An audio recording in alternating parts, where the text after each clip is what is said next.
안녕하세요 여러분, 재현입니다. 진짜 저번주에 유튜브를 하나도 못했는데 지금 굉장히 바쁜 스케줄로 지금 얼굴도 페인이고, 그리고 머리도 깎을 시간이 없어가지고 진짜 추노 상태라서 이렇게 만나 뵙게 됨을 정말 사과드리고요. 오늘은 그래서 피부 보정 어플을 좀 돌려서 피부 좀 매끈하게 만들어 보도록 하겠습니다.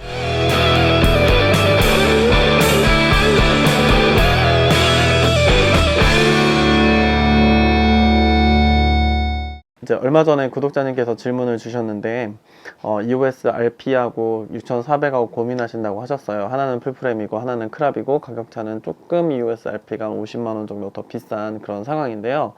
말씀하시기를 사진이 6, 영상이 4라고 하셨어요. 네, 그거를 제가 답변하려고 하다 보니까 EOS RP에 대한 영상을 좀 만들어야 될 것 같더라고요.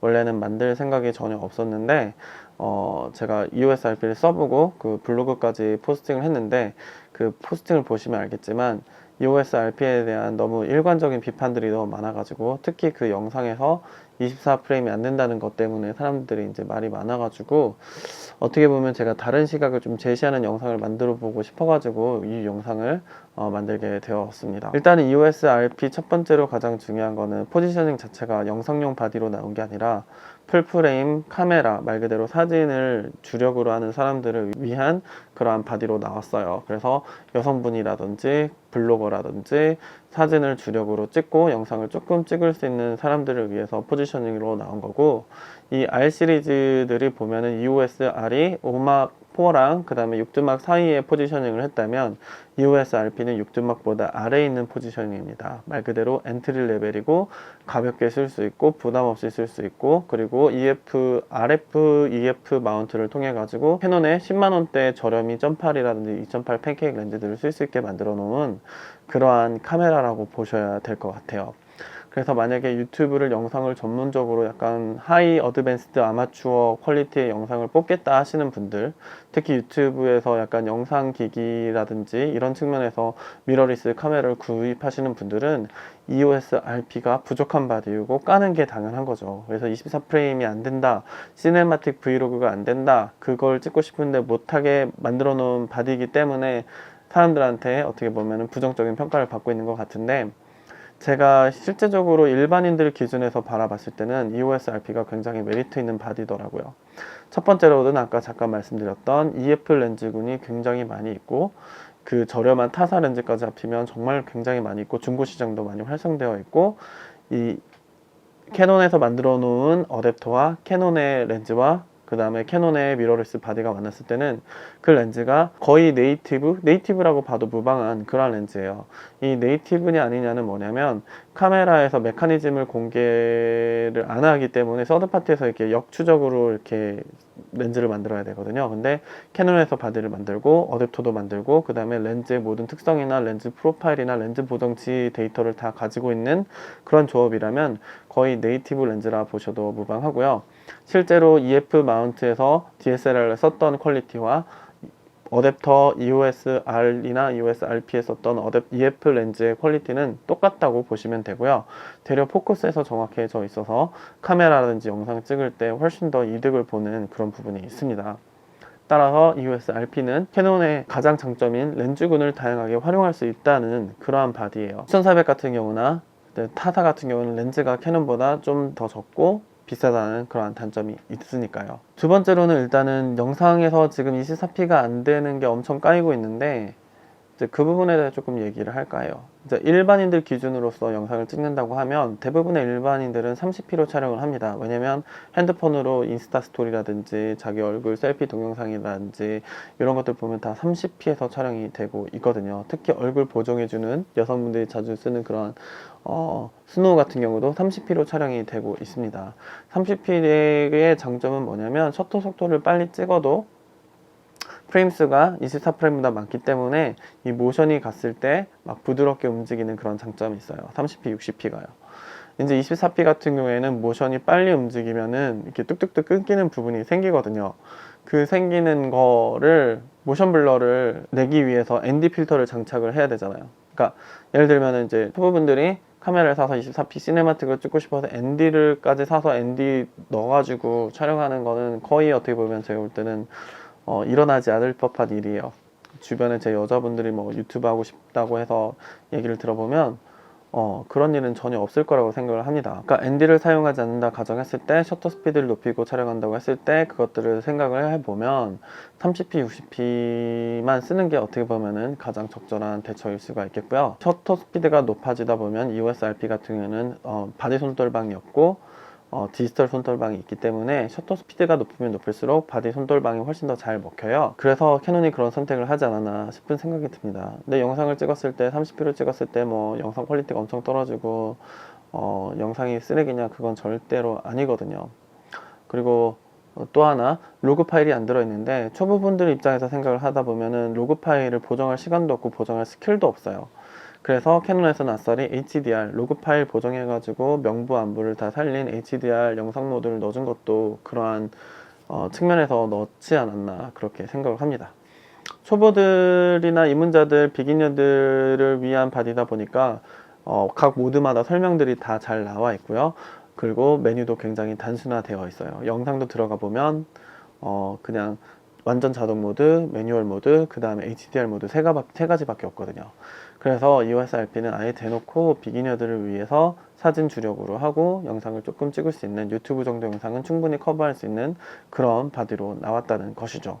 그래서 만약에 유튜브를 하고 싶다, 처음 시작하고 싶다, 하지만 풀프레임의 어떤 발경 흐름이나 이런 것들을 하고 싶다, 근데 예산은 한정되어 있다, 그러면 EOS RP가 최적의 초이스가 되는 거죠.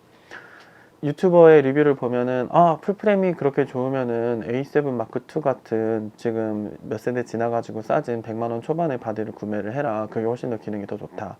맞는 얘기인데 영상 기능만 더 좋을 뿐이지 전반적인 사진이나 카메라의 퍼포먼스는 차라리 EOS RP가 더 낫다고 생각합니다. 실제로 저한테 그런 선택지가 온다면 EOS RP를 살 것 같아요. 그 이유는 소니의 2세대 바디까지는 미러리스의 단점들을 다 가지고 있어요. 색감이라든지 포커스 속도라든지 정확도라든지 배터리의 빨리 다름이라든지 그 다음에 오류라든지 이런 것들이 굉장히 많이 있어서 소니가 지금 핫해지고 잘 나가게 되는 이유는 3세대 바디부터 A9 이후로부터의 바디들이 지금 각광을 받고 있는 거고, 그 전 세대 바디들은 솔직히 DSLR 사는 게 훨씬 더 이득입니다.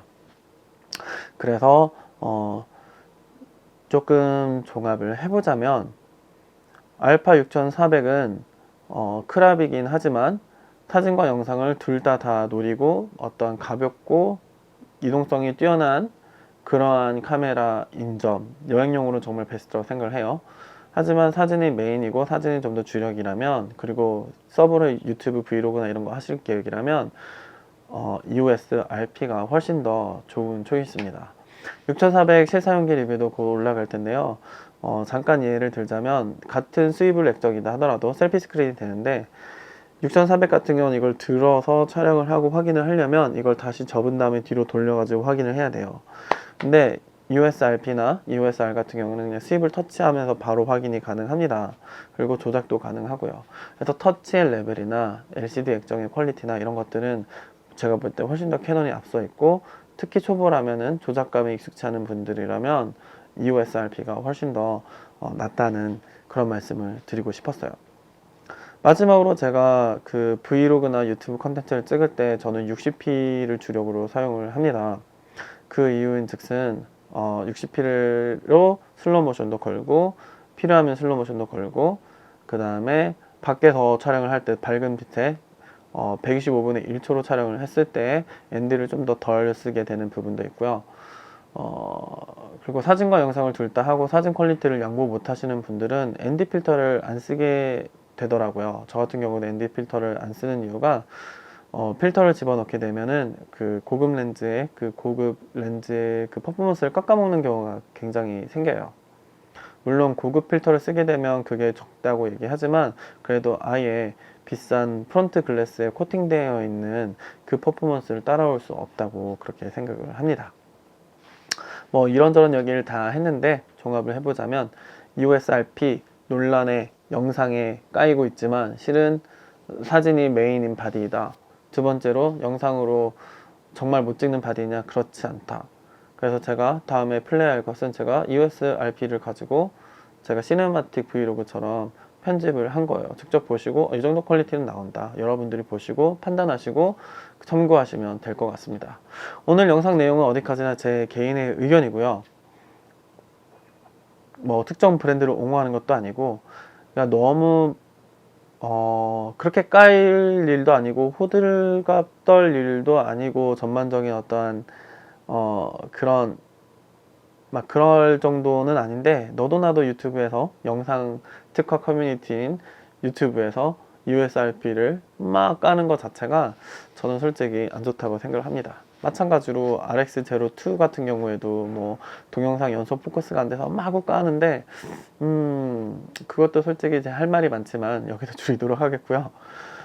그렇게까지 깔 만한 바디는 아니라고 전 개인적으로 생각하는데 여러분들은 어떻게 생각하시는지 댓글 남겨주시면 좋을 것 같고요.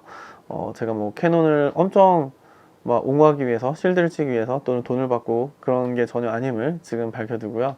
진짜 실제로 제가 믿고 있는 그러한 부분이라고 생각하시면 될 것 같고 실제로 제 주변에 제가 캐논을 사용하는 걸 보면서 캐논 바디들을 사고 렌즈들을 사는 케이스가 점점 있어요. 그 이유는 그분들이 바보가 아니고 제가 마케팅을 잘해서가 아니라 캐논의 장점이 있기 때문에 구매하는 것이거든요. 그래서 다양한 시각들을 가지고 잘 고민하시고 본인한테 맞는 그런 카메라를 구입하셔서 정말 크리에이티브한 활동들 잘 하시고 하시면 될 것 같아요. 하여튼 오늘 영상은 여기까지 하고 줄이도록 하겠습니다. 여러분 다음에 또 찾아뵙도록 하겠습니다. 감사합니다.